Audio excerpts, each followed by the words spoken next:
மகா சிவராத்திரியை முன்னிட்டு அனைத்து சிவாலயங்களிலும் சிறப்பு வழிபாடு நடைபெறும். பக்தர்கள் இரவு முழுவதும் கண் விழித்து சிவனை வழிபடுவர். இந்நிலையில் உலக புகழ்பெற்ற தஞ்சை பெரிய கோவிலில் மகா சிவராத்திரியை முன்னிட்டு இரவு 10 மணி முதல் நள்ளிரவு 12 மணி வரையும், அதிகாலை 2 மணி முதல் 4 மணி என 4 கால பூஜைகள் நடைபெறும். அப்போது பெருவுடையாருக்கு பாலாபிஷேகம் செய்து மலர்களால் அலங்காரம் செய்து தீபாராதனை காண்பிக்கப்படும்.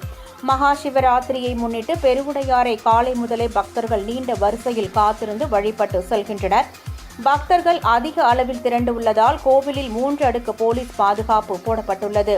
கோவிலுக்கு வரும் பக்தர்கள் அனைவரையும் முழு பரிசோதனை செய்த பிறகே தரிசனம் செய்ய அனுமதிக்கப்பட்டனர்.